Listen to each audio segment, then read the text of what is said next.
I'm just making sure. I mean, it looks like I'm connected.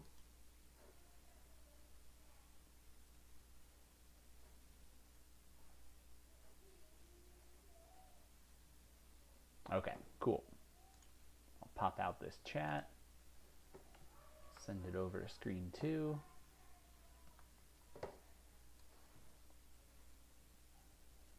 And I'm going to keep this thing pinned above everybody.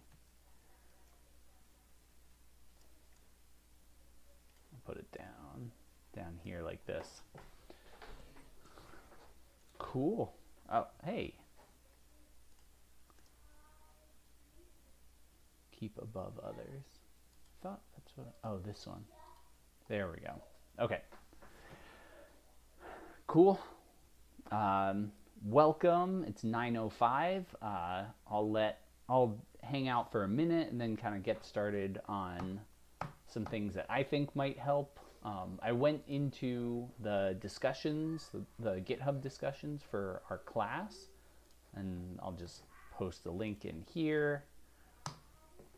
But this GitHub discussions, any kind of questions that you have, like, hey, I'm getting a weird error when I'm trying to use like numpy.random or the default RNG or anything like that.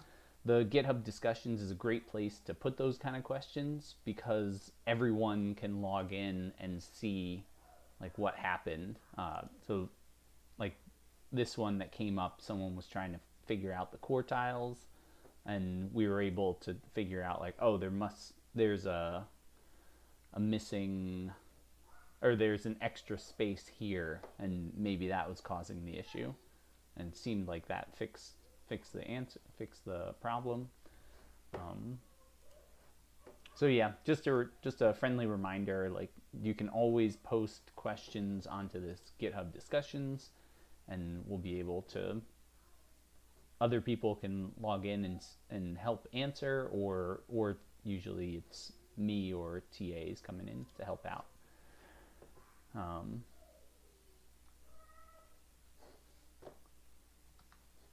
just making sure. Lower than recommended, that's okay. And it seems like we've got some viewers, at least right now. I want to make sure right now. Okay, I do have volume.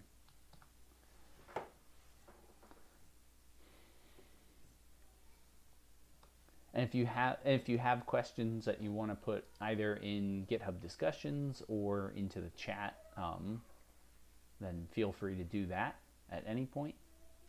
And I'll keep an eye on the chat because I have it open down here.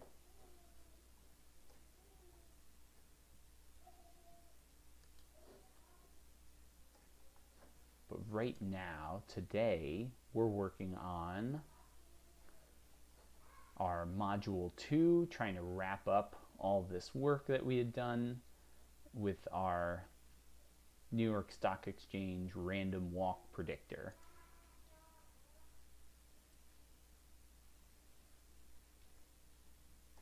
And I think this is where at least most of the class is. If you're a little bit behind, that's okay, but make sure you have a plan of like how you're gonna catch up, like finish up homework 2, and then be able to turn in the project within the next couple of days.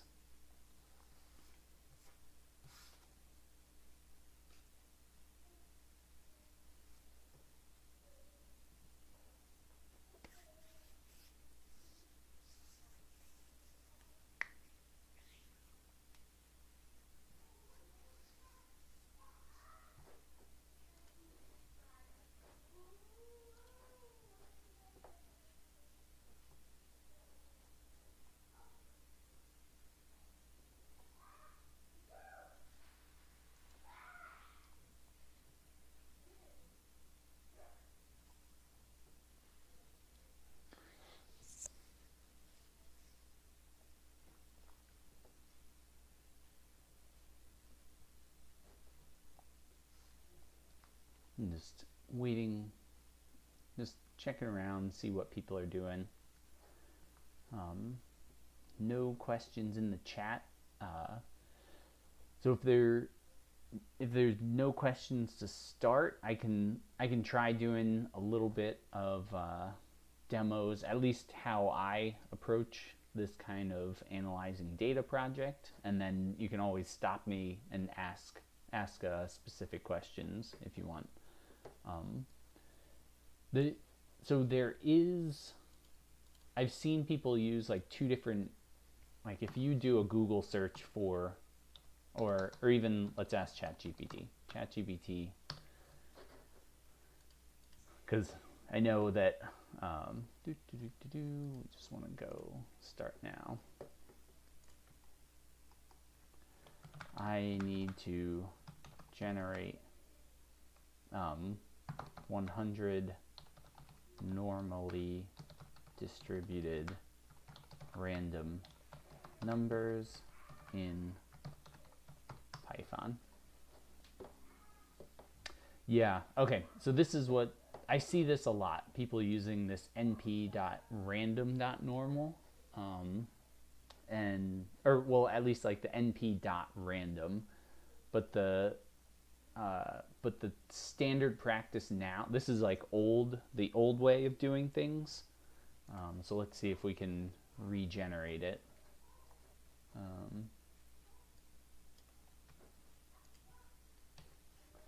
Using default RNG.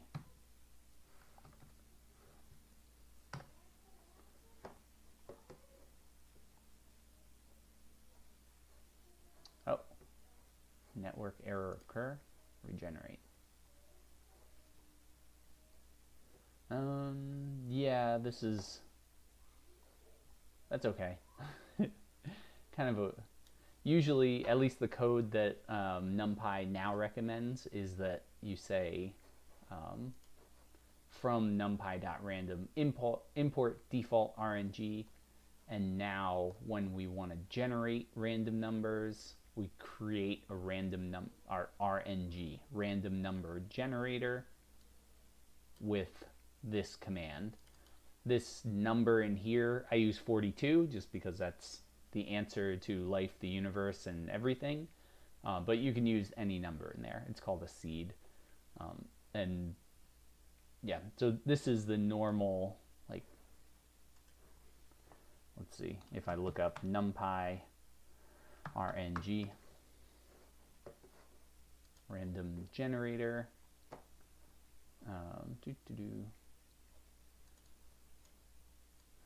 this is, it's a bit generator PCG64, and it's the recommended constructor for random number generators. Yeah, and is there a difference between the two? They're probably random.generator,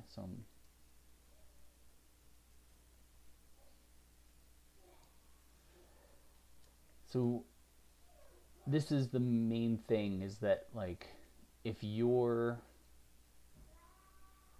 using just the numpy.random and then like .normal or .random, then I'm trying to see generator.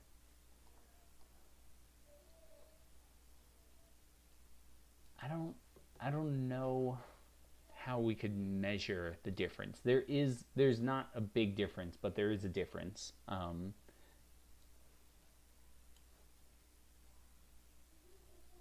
Yeah, and also, yeah, this is a good point. Don't use these for like cryptocurrency or security purposes, because these are pseudo-random numbers. Like, they're not actually random, and we know that because here, let's just make a new one. New notebook, Python 3.8, from numpy.random import default RNG.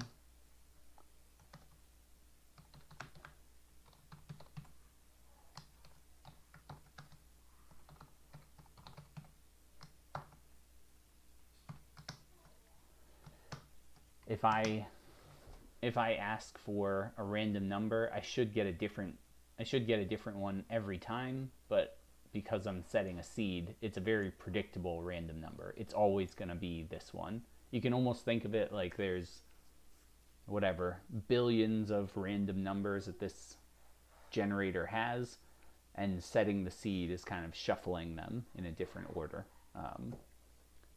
So if you ask for it twice, yep.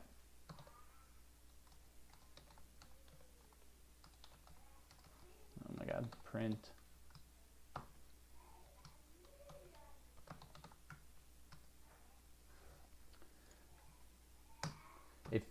You can change, if you change the order, things are going to change a little bit. Like now that 7739 and then that 43, but you do get the same one. Versus when we have np.random. I think it's rand. And this one, dude, it must have a seed, right? Seed 42. So you could set it up in a similar way where you create a seed and then you ask for a random number, but it's going to be different random numbers, and whether or not you can really tell the difference, I don't know, probably not.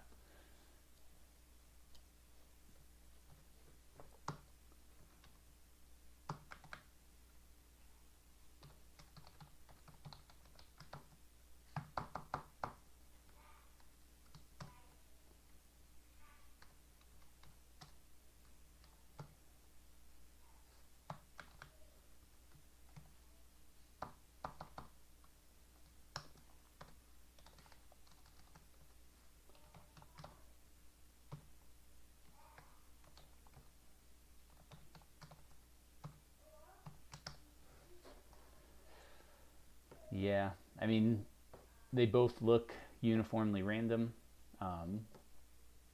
but you should definitely, so as far as like which one should you use, always use this RNG, like the default RNG number generator, because that one's the modern NumPy version.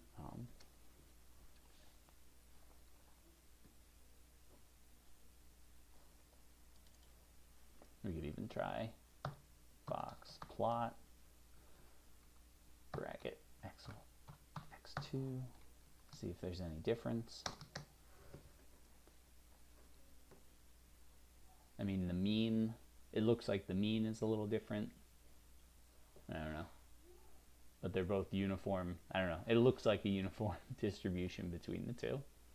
So quartiles are roughly the same.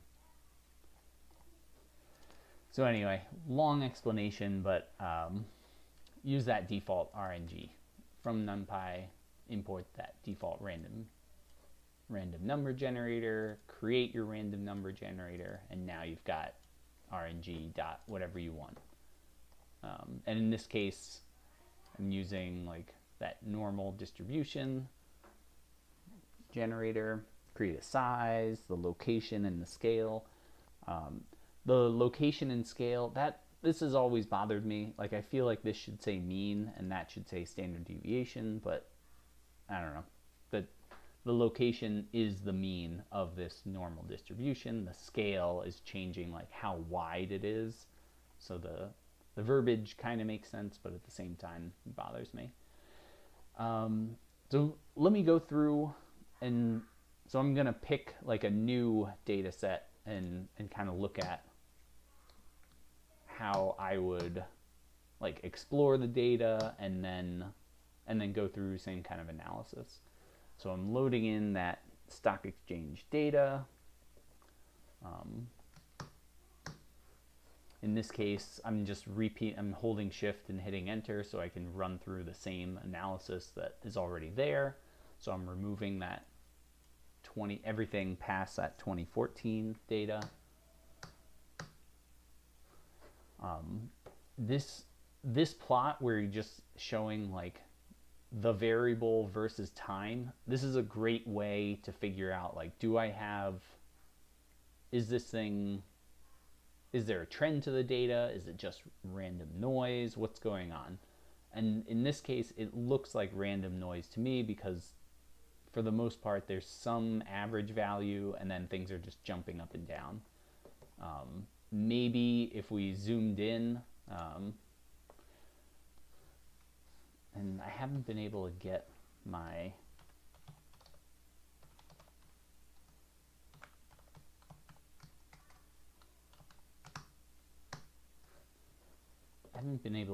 interactive plots to work. Yeah. Anyway, I was gonna zoom in, but maybe you can get it to work if you try the widget. Sometimes there's a way to zoom in on the plot, but it's not working. But maybe you could convince yourself that there's some kind of like regular pattern, do a Fourier transform on it. But to me, if I see an electrical signal like this, then it's just random noise happening. So if something is random or chaotic, another way to describe it would be chaotic, which again, depending on your philosophy, maybe you don't think that there's anything.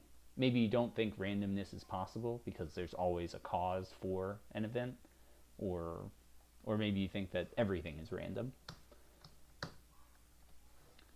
So if it's random, good starting guess is that it's a normal distribution of randomness. So there's got to be some mean to it, and there's got to be some standard deviation. And if I kind of squint, it looks like my blue measured changes in price are the same as this red curve in the, and sure enough, I can generate that same red curve. It's not so much generating that stock exchange data, but it is generating that red curve.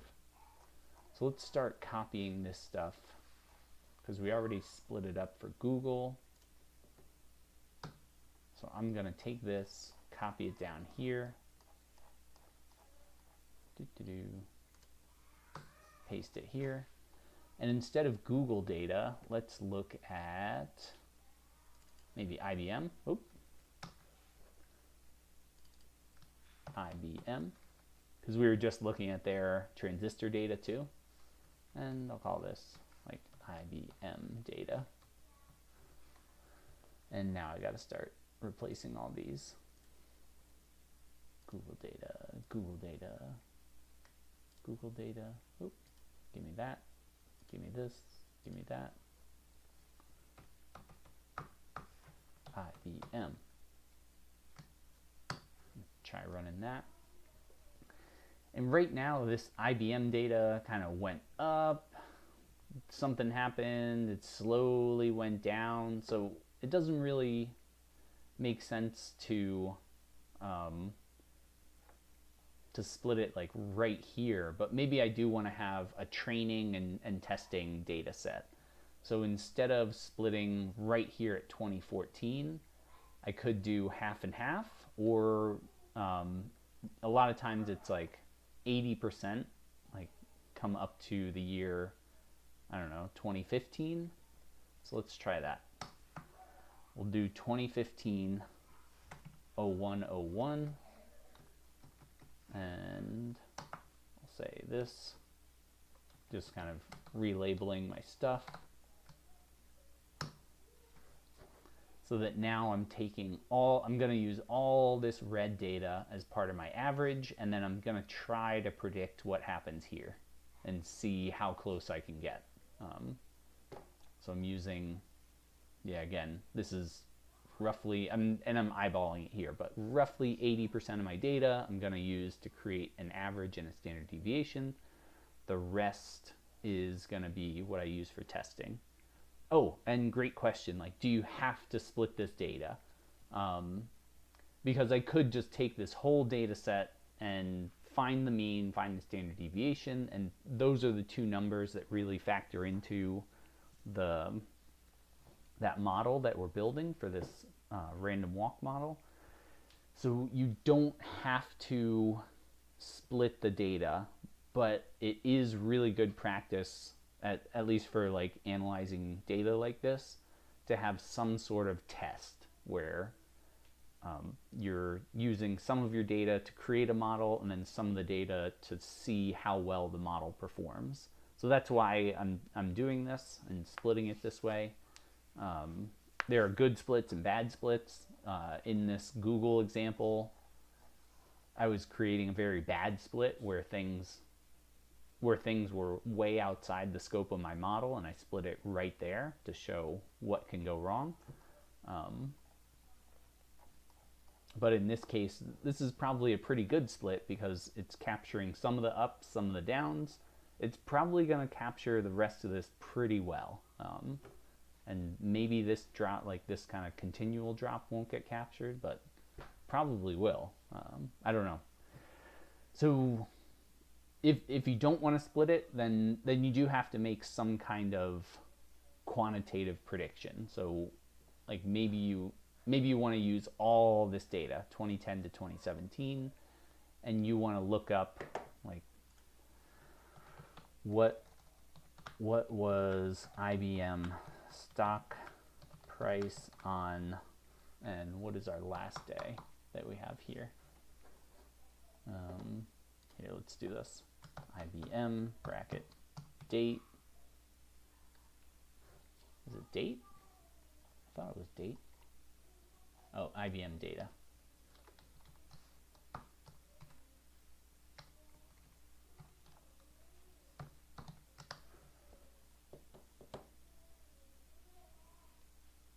Oh my God.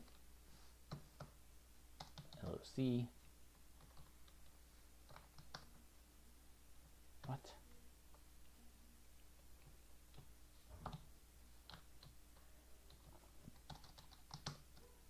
Oh my God. You're killing me here. I want to find the last.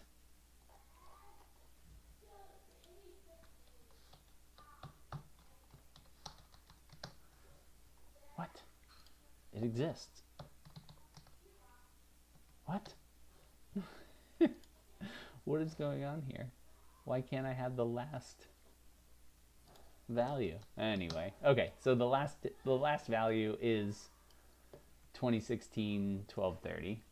So let's say 2017 January 1st. What was IBM stock price on January 1st 2017? And all this is, I hate these lookups. Let's see. January, so we want to look at January 1st 2017, and the opening price on January 3rd was $159.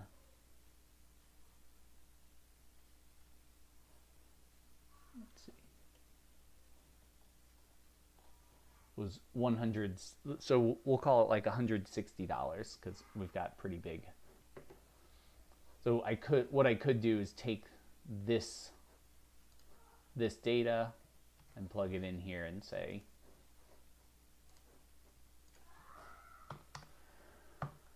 IBM stock price on January 1, 2017. Paste in that link was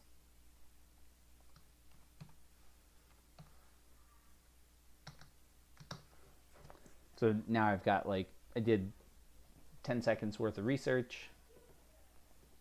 Oh, for the project, if you're getting a 404 error, yeah, we went over this last couple of weeks. Usually what happens is there's this missing .md, so just click in this link up here and write .md at the end.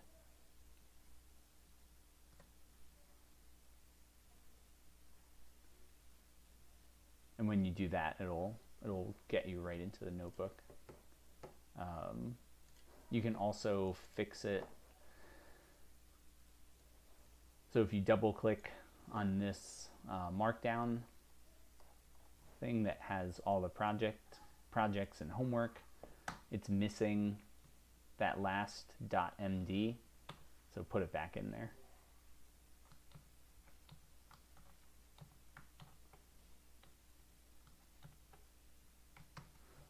And now it'll bring you right into the project.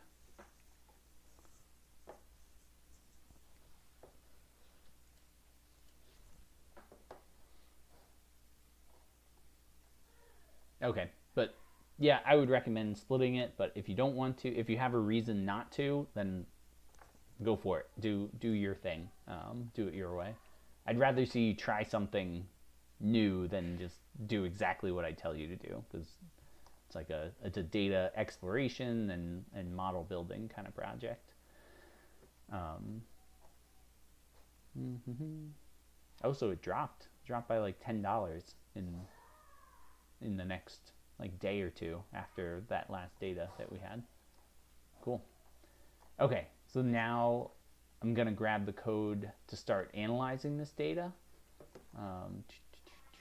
So I did this part, and now I want to grab this one to look at, is the stock price changing or is it kind of random? So I'll copy this, paste it in here, and we're gonna say IBM pre, 2015.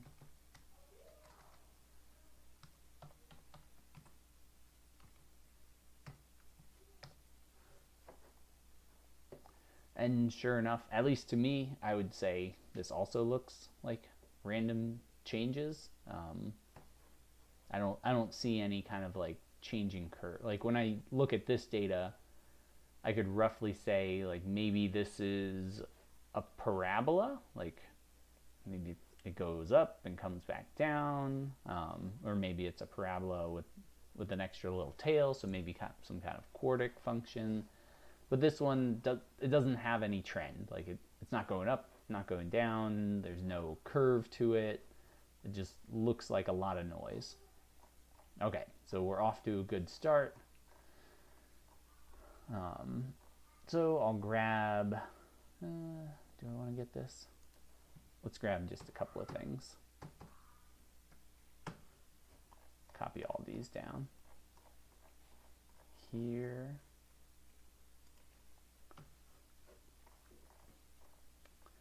And I want to look at, so my D price is now this IBM D price. So that one's fine. D price, price PDF. And right now it looks, like this curve is not wrong. It looks like it's kind of doing things right, but I'm zoomed way out. Like there's a lot of stuff happening around zero that I can't really see because I'm so far away. I can change that. It looks like 20 to 20 will capture everything, so I can change the scale down to 20 and 20 rather than evaluating that red curve from 40 to 40. Now we'll do 20 to 20, and we'll change the title too. And this is actually like 6 years, I think. Still, it looks like there's a couple of bigger drops that I didn't really capture, but that's okay. I'm just going to increase, make that like 100, and still make it 500. I just want a smooth looking curve, just for my own. It looks like the right side gets captured pretty well, but the left side not as much. So maybe it's not so much a normal distribution, but a like something log normal. I don't know. Maybe it's a little different. But the location was that on average it increased by 2 cents a day, and it could have been $2 more, or could have been $2 less. So either way, the average looks like 0. And I'm gonna cut those out.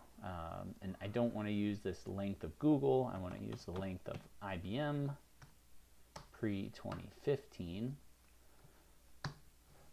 And how's that look? All right, and this is what I see a lot of people get to, is they have the blue like stock exchange data, they have this red curve, and then their model prediction looks like this, where it's like, what? How come this one doesn't look at all like the blue one, and definitely nothing like that red one? And that's because we have to update this location and this scale. So my location and my scale should be, let's print these out. Mean D price and STD D price.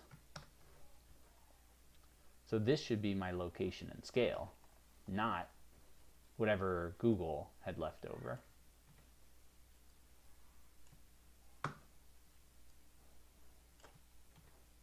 And you could just use the variables in there, but I just want to show, like, when I update these to the values that they're supposed to be, now I do see this red curve and my model predictions being exactly the same.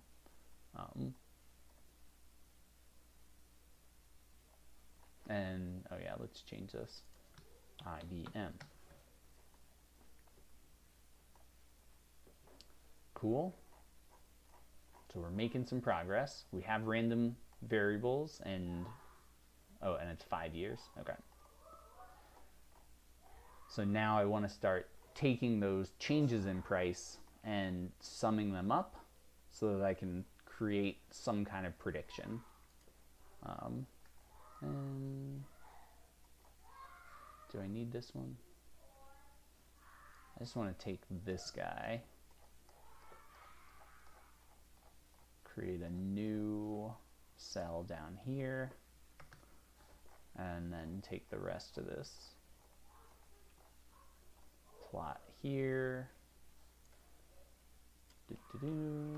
like that.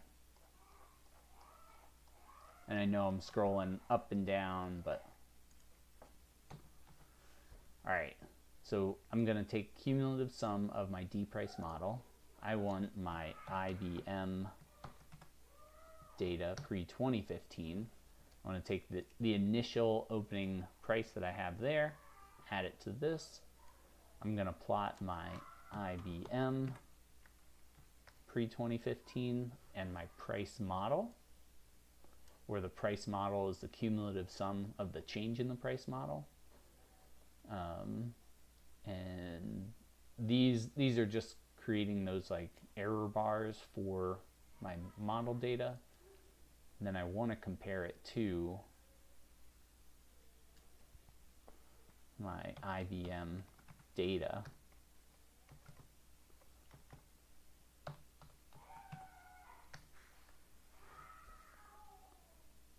And now we're going to say this IBM data pre-2015, price model average, and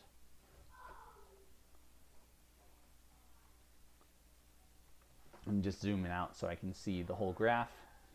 Right here at the very beginning, all of the models start at exactly the same price because there hasn't been any changes in price. So the error bars are very small. And then as we continue on average, we're increasing the price by 2 cents a day, which is it's not a lot, but some of our models do predict that we're going to go up here because that's one standard deviation away from this average 2 cents increase a day. And then by the end, we get to 2015, we have large error bars in here.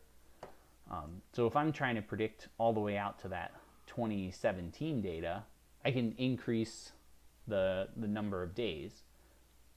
So right now, when I create this normal distribution for that number of models.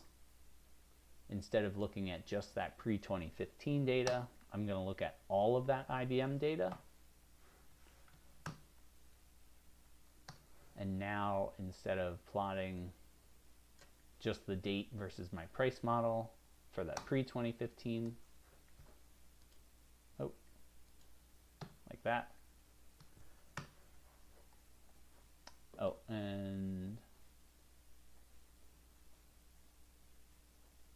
oh yeah. No, that should be fine. What did I do wrong?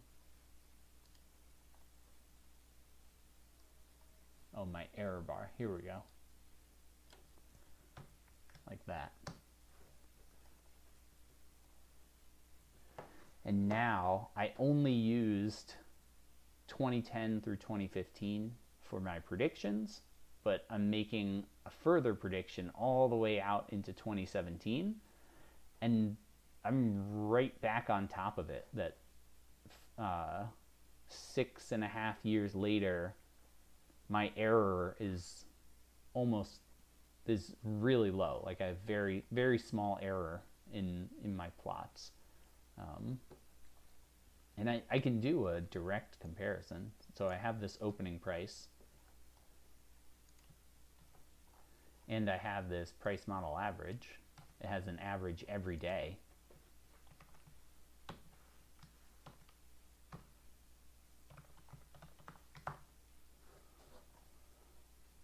And let's do this.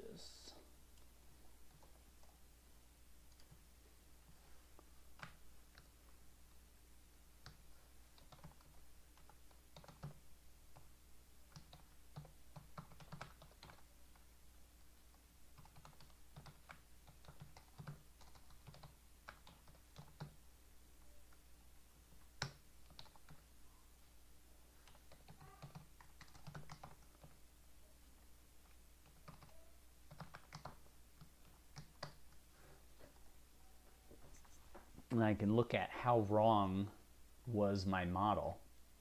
So I have this, I'm taking the average price and then subtracting that IBM open data, and I can see I'm never more than $40 off. Well, $60 off.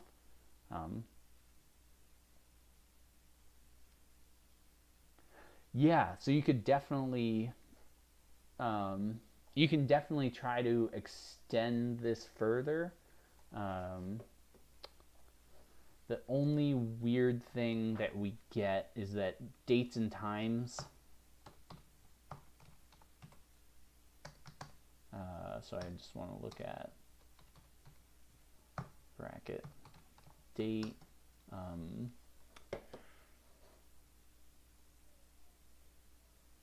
Sometimes dates and times get a little weird. So if I want to add, because really I need to like extend the date further. So now I'm trying to figure out how I can do that. But for the most part, like the amount that we're increasing every day is that same. Yeah, let's just plot that, right?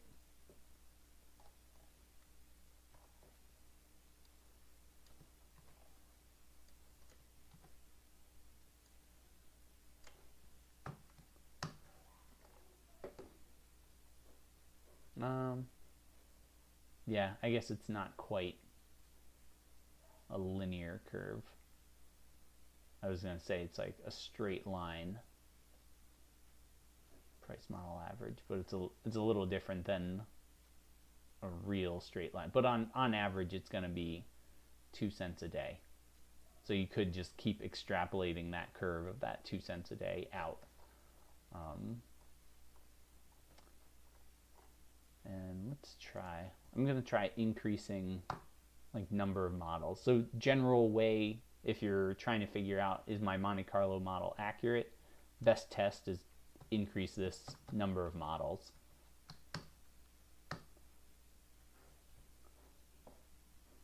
it'll take an extra second to plot all of them, because now I have 10 times as many models. Let's look at that error. Yeah, and now I've got basically a straight line that 2 cents every day is what it increases. So I could use this to say, all right, for the next 3 years, it's going to increase by 2 cents a day, and how off am I? And then versus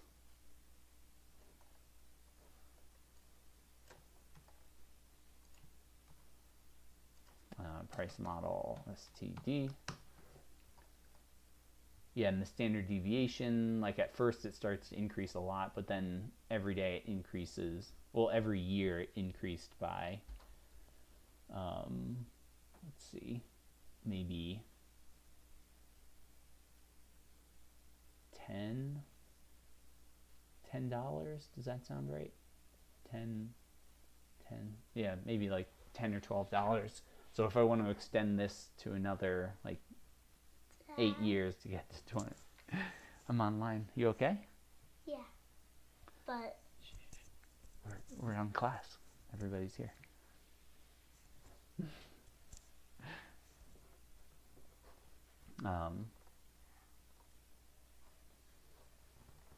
Yeah, so then coming back to like historical data, we could come to, what's today? October 7,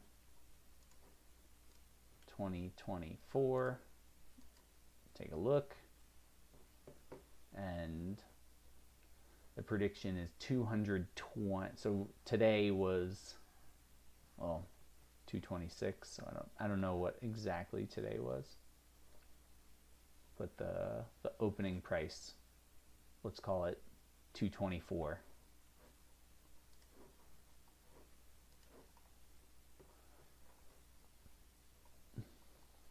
And I want to take this IBM data bracket, or no, I want the price model average. Price model average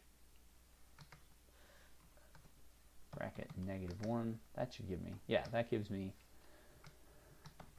And then how many days? We want 365 times 0.02 times, oh my god, how many days has it been since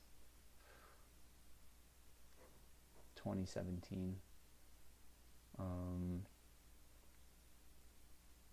I mean, there is a date time difference.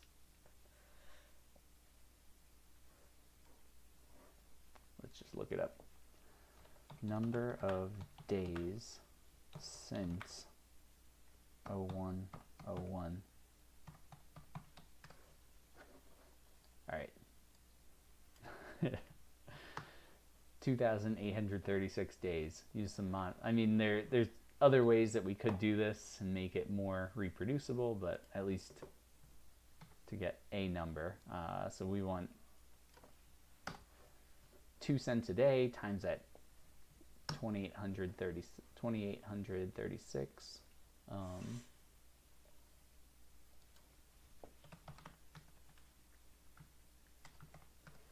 Oh, I don't know why I'm putting a comma there. It doesn't recognize the comma. So my prediction is $231. The actual price is $220. So this is doing a pretty good job of predicting. Turn this into a markdown cell, and we'll come back here and grab this link again. IBM stock price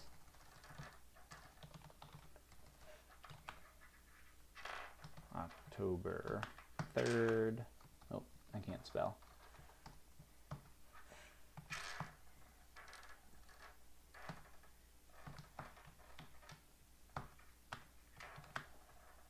Was what? Oh, stop. $224.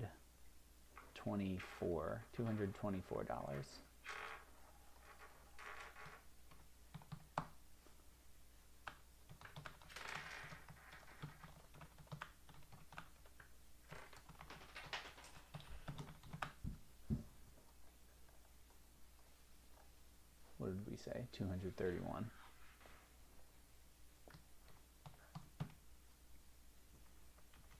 Oh yeah.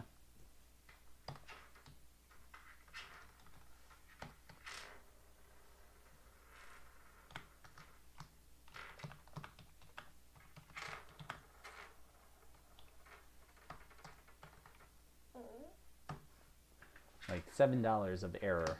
That is pretty darn accurate.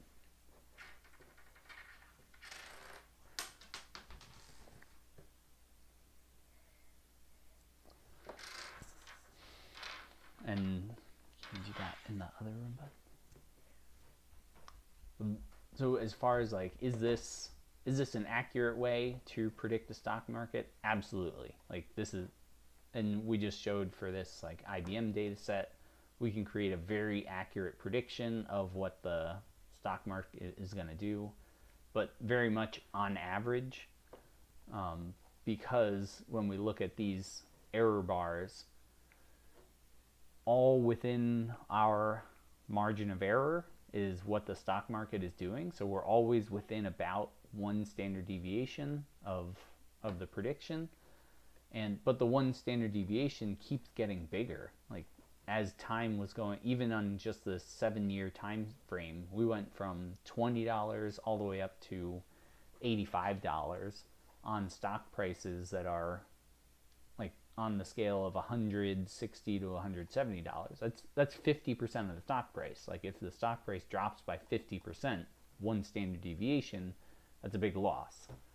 So anyway, that very accurate but not very precise is the thing here. So the question, do we need this info? So as far as like your submission of what you do, we've gone through a lot of different ways of looking at data. So we've done like linear regression, we looked at box plots and histograms and all sorts of stuff, and some of that is just part of this project. Like if you take the code that already exists and run it again on a new data set, then you're doing a lot of that data analysis already.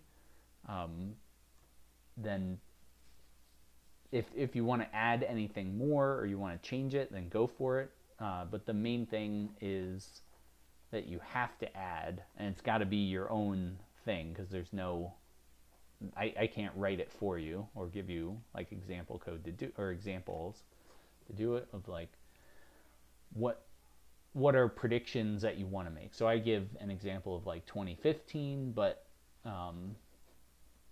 that was for that 2014 data for Google. But maybe for you, you might want to predict all the way out into 2024. And what are some caveats to this method? So I was just talking about how it's very accurate but not very precise.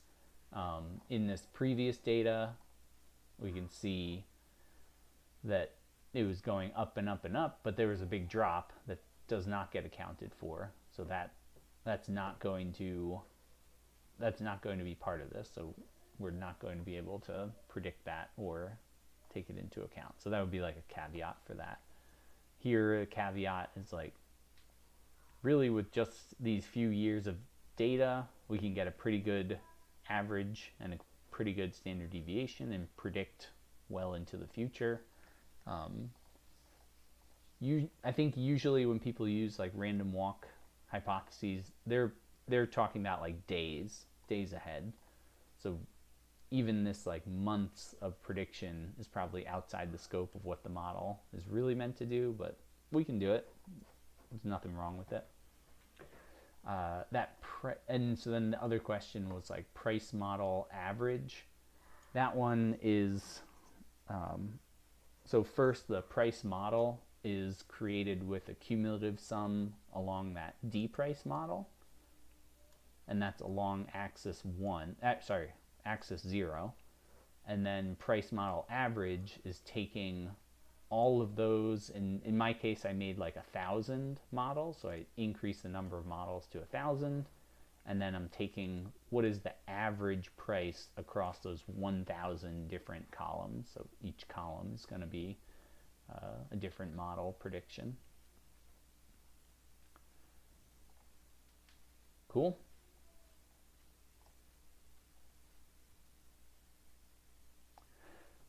Thanks so much for joining. So we are at time, and again, if you're still running into questions, like, feel free to drop anything into the discussions about like general or Q&A or anything for help on projects, homeworks, and sometimes people feel like the class is too far ahead and they can't ask questions about a homework problem that was due 2 weeks ago. Totally not true. There's always people working on every assignment, and sometimes people are done with the assignment, so they're even better. They're an even better resource to answer questions because they've seen it, they've troubleshot, they've gone through it. But there's always people working on previous assignments because you can resubmit everything. So never feel like weird or ashamed that you should never feel like weird or ashamed that you're trying to work on something older, because there's always people working on something older. That's how this class works. We want to go back. We want to keep fixing things, and mainly nobody should get left behind. Like, we're trying to get through this together and trying to demonstrate how we have learned these things and apply them. All right, thanks a lot. Thanks so much for joining online, and if you're watching this later, thanks so much for watching, and I will see you in class on Wednesday. We'll be back into the normal room. All right, have a great day.